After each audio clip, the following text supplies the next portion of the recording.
Die geroep van 'n uil op die dak wek geen voorspooksels by Jacques Nel nie. Inteendeel, vir die interessante man is 'n uil op 'n kluit sy passie en werk.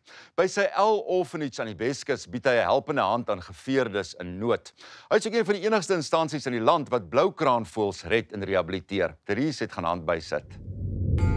Kersfees 7 jaar gelede beland 'n gevlekte ooruil in Nemmetjiestraat en word na hom gebring vir hulp. Die geveerde en diereryk kry daardie dag 'n beskermer as geskenk en Jacques Nel vind sy roeping. Want hy doop die uil Miracle en gooi daarmee saam sy deure oop as 'n halfweghuis en rehabilitasiesentrum vir gevlektes, The L Orphanage hier in Velddrif. Jy stel van kleins af belang in die natuur en in diere. Heeltemal reg. My pa was baie lief vir diere gewees. Ons het ook op 'n plaas groot geword en my pa het altyd gebroke diere daar by die huis aangebring, wat geïnjured was, beseer was. Maar hy het ook, een van sy groot liefde was voëls gewees en die natuur, plante. Hy was ook so lief vir tuinmaak en plante, so daarmee groot geword. As ons 'n bietjie teruggaan, jy het baie gewerk ook in natuurreservate en op wildplase. En omdat ek so lief is vir die natuur en ek is baie lief vir toer, ek het baie idees gehad, plekke wat ek wou gesien het. En dit is hoe ek toe begin betrokke raak het met verskillende plekke. Natuurbewaring in KZN, waar ons marula bome byvoorbeeld geskuif het in Sosloei, Hilltop. En Kudu Lodge, daar was Klaseridam Safaris, Malalaan Lodge, so Bongani Sun Lodge waar ek gewerk het. Jy kry ook die ondervinding wat ek wens elke kind in Suid-Afrika of in die wêreld kan ondervind, is daai oomblikke wat jy saam met diere, wilde diere kan spandeer in die veld, wanneer jy hulle sien, wanneer hulle net naby jou kom sit, wanneer hulle jou jaag, wanneer hulle jou wil byt of eet. En ek dink daai passie, daar het die passie ook baie groter gegroei. Avonture, reise, verskillende beroepe, jy het alles verkoop, oor see gaan reis met jou geld. Hoe het dit gebeur dat jou pad gekruis het met diererehabilitasie, met voëls spesifiek? Ag, maar net die liefde daarvan. Fast forward na, ek dink 2018 en Miracle. Miracle is spotted eagle owl wat oor Kersfees het sy vasgesit in 'n barbed wire fence. As jy eers daarin hak, dan hak jy en dan kom die vlerk, dan sit hy vas en dan is die been vas en daai vas en jy kan dit imagine en hoe meer sy het nou probeer het om los te kom, hoe meer het dit ingesny en geskeur en alles. En almal hou Kersfees, so dit was maar moeilik om iemand in die hande te kry om te help. En ons het toe maar sommer by die huis, het ek gesit en vir haar steke ingesit, vasgemaak en alles. En al die wonde het mooi toegegroei, gelukkig niks gebreek. En sy het regtig baie mooi gesond geword en heel geword. Die volgende jaar, toe kom sy terug met 'n willemannetjie. En sy het op die property daar kom broei en 3 kleintjies groot gemaak. Ag julle. Dit was nie 'n conscious decision geweest. Ek gaan nou 'n rehab oopmaak. Ek wil nou 'n rehab hê en that's it nie. Daai tyd toe ons begin het in St Helena Bay, het ek ook betrokke geraak by die seals in die West Coast Seal Project begin. En 'n vroukie toe vir my gebel en gesê daar's 'n sealpup wat in need is. Ek het toe kontak gemaak met die Outbay Seal Rescue Center en so het ons geconnect waar ek ook een van die direkteure is. Lang storie.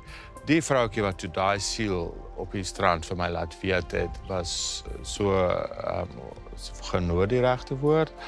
En seker omtrent 'n jaar later, toe sê sy ek het 'n surprise. Hier's vir jou 'n stuk grond, ek doen na die grond vir jou. Doen daarmee wat jy wil.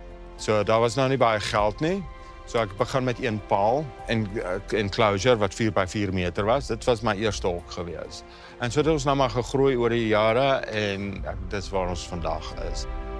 Wat as 'n redding en rehabilitasiesentrum vir uile begin het, moes vinnig die tentpenne weier inslaan om die nood in die geweste te kon aanspreek. Deesdae trap selfs 4-potige spore tussen die voëls. Ek meen, toe ons in St Helena Bay was, kon ons miskien omtrent so 60-70 voëls op 'n slag hou. Hierdie seisoen het ons op 'n stadium oor die 142 wat ons kon aanhou op enige given dag. Jy weet, dan kom hulle in en dan gaan uit en dan release en dan vul dit maar so weer so op. Ja. En het jy spesifiek besluit op roofvoëls en uile? Ek wou net met uile werk. Ja. Daai eerste maand wat ons begin voëls invat het of uile invat het, Toe kom die herons in, toe kom die mossies en die duwe en toe het ons nou maar begin die invat en later het dit ingevat tot op 'n stadium waar ons nou al 'n arend ingehad en 'n secretary bird en toe kom die blue cranes. Ek kan nie sê nee, ek kan nie die voëls invat of daai voëls invat nie. Hoe moet ek choose? So is of alles of niks. Die roofvoëls moet 'n uitdaging wees. As jy 'n groot, gevaarlike roofvoël het, hoe weet jy hoe om dit te hanteer? Sommige hou daarvan om te kom met die kloue. Sommige wanneer hy jou kloue en hy los. Ander kloue soos jou kestreltjies, as hy klou en jy move, dan gaan hy net dieper en dieper en dieper en dieper. Jy kan nie met hierdie voëls en diere werk as jy nie gebyt word en gekruip word. So my arms en alles is maar altyd vol gate en skrape en goeter. So jy leer met ondervinding. Die gevalle van die voëls wat julle hier het, die idee is om hulle almal vry te laat. Almal moet teruggaan. As 'n voël nie kan teruggaan omdat sy vlerk af is dit ook inhumane om hulle te hou.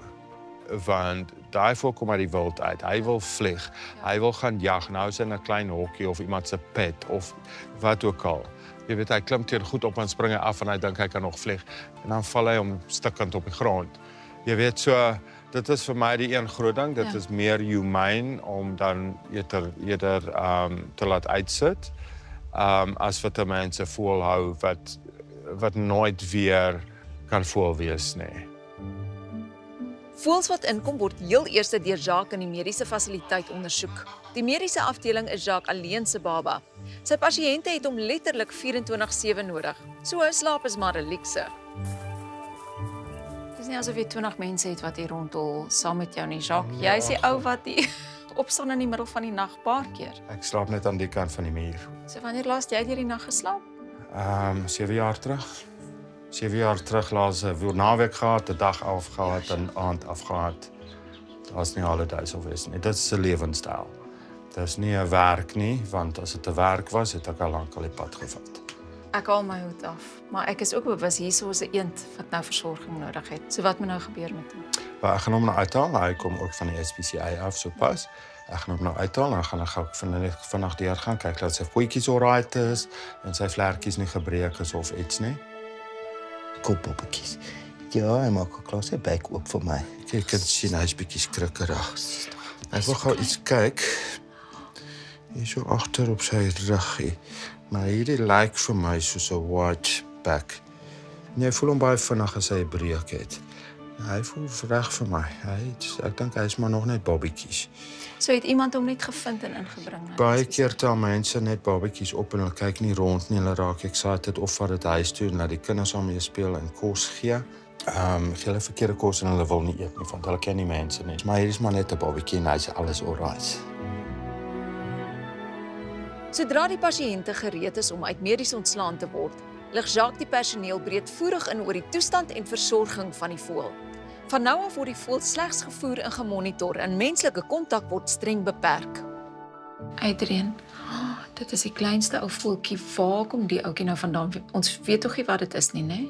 Dis reg. SPCA het hom van die Kaap gebring. Vroukie het hom opgetel, sy het gedink sy gaan hom self grootmaak en toe besef sy is nie so maklik nie. Dankie tog. Want ons almal maak foute, so soms so uit die staanspoor uit. Wat is die grootste goed wat mens nie moet doen nie of wat jy moet doen wanneer jy so 'n voeltjie vind? Wanneer jy so 'n voeltjie vind en hy's nie beseer nie, moet hy 'n warm waterbottel hê, warm kraanwater en 'n warm lappie en hy moet rustig gehou word. Nooit voer jy of gee water nie. Want mens maak die fout, ek het al die fout gemaak. En later geleer jy nooit vir hulle water gee. En jy sê kos ook nie en jy moet 'n rehabilitasiesentrum bel. Net agter die tong is 'n gaatjie, dis hulle longe. Die water gaan in en is verby. So ons sê hou hom warm, niks water, niks kos en kry by ons. En dit is jou werk, Adrian. Wat doen jy hier? Mens, ek neem al die voëls in die tuin voëls en versorg hulle en laat hulle weer vlieg. Want die ouetjie is ook nou, ek is seker skreeuhonger en uitgestres, het iets hier wat jy vir hom gaan voel. Hierdie volgens die bekkie en wat ek nou kyk sal hy wurms eet. Goggas. Kom ons kyk of hy honger is. Hy's moeg. Daar is hy. Wagslik eers mooi. Met mooi kyk. Daar is hy. Daar is hy. Dis een van die maklikstes. Ander moet jy eintlik hulle bekkies oop forceer. Okay, maar ons hoop die ouetjie is nou, ons kan sien hy's in goeie hande. O ja, ons gaan hom groot maak. En hulle oefen op my stoep, het 'n vreeslike lang stoep. Ja. Hulle oefen daar en wanneer ek sien hulle is reg, wanneer hulle self kan eet natuurlik ook, dan sit ek die hok dat hulle buite kyk, gewoon raak aan die omgewing. Vir so 'n paar dae en dan maak ek die hok oop. En jy kan nou vlieg of jy kan bly, is jou keuse. As hy teen die middag nog daar sit, dan maak ek die hok toe en môre weer. En sy uitvlieg, dis al die bome, ek los die hok met kos. Ek sal sê 2 uit 10 sal terugkom daai aand. Ja. En so op die ou einde daar gaan hulle. Weet jy hoeveel voels jy al groot gemaak het? Nee. Dis moeilik. Bitter baie. Ja. Wat maak dit vir jou die moeite werd om deur hierdie hartseer en al die dinge te gaan waar jy Wanneer daai voeltjie kan teruggaan waar hy moet wees. Dis vir my. Ek huil en ek praat met hulle, maar dis waar hulle moet wees. Ons inheemse voël se grootste vyande is ongelukkig onsself. Gif, elektriese kabels, draadheininge en verkeer is maar 'n paar van ons misdrywe wat die natuur skaad. Voeg daarbey klimaatsverandering en konstruksie, en die prentjie vir ons pragtige geveerdes lyk maar vaal. Ek kan nie dink hoeveel duisende diere al deur jou hande is nie. Is dit onregverdig om te vra wat is julle suksessyfers? As ons kyk na voëls, toe ek eers begin het, was ons suksesryd gewees op Hier kom jou kinders. ek het julle gewaarsku. Los nou. Toe ek eers begin het, toe was dit so 34, maar ek het so obviously deur die jare geleer en 'n bietjie meer research gedoen. So as jy overall kyk, dan kyk ons so 94%. Dis ongelooflik. Waar kom die fondse vandaan? Dit is 'n daaglikse uitdaging wat mense op top moet bly en daarby te sit om vir fondsinsameling. Maandeliks op hierdie punt is dit so tussen 70 en 80 000 rand 'n maand om die plek te onderhou. Kyk, as die voëls jou nie wakker hou in die aand nie, gaan dit. Ek probeer nie stres nie. Ek dink op die eind van die dag as 'n mens gaan fokus op daai en op die stresgevalle, dan gaan dit dinge nog moeiliker maak. Ons kan maar net hoop en 'n mens werk maar net permanent daaraan en sodat buite ons het dit nodig of dit nodig, kan iemand ons help. Ek luister na jou en ek kyk na jou. Hierdie plek is vir my, ek kan sien die harde werk en die toewyding wat hier ingaan. Dis verskriklik netjies en so mooi. Dis 'n groot opoffering wat jy maak, Jacques. Wat beteken dit vir jou persoonlik om hierdie te doen? Ek het al die wêreld gesien. Ek het die wêreld getoer. Ek het al alles, ek dink in my oë wat ek ooit in my lewe wou gedoen het ek al gedoen en bereik. Maar op 'n eind van die dag vir my, hoe meer lewens ek kan red en kan help en daai nommers in die natuur ophou, ek dink dit doen net iets. Ek dink is ook teruggee vir die waardering van die amazing plekke en die beauty wat ek gesien het in die natuur. En te leer hoe belangrik dit is, wat dit was en hoe dit weer kan wees, jy weet, met die opoffering. Die Dalai Lama glo dat innerlike vrede hand aan hand gaan met 'n warm hart en respek vir die lewens van ander, ook die van diere. Wel, as ek so na Jacques kyk, help hierdie tipe medisyne nie net die roofvoëls nie, maar vir hom ook.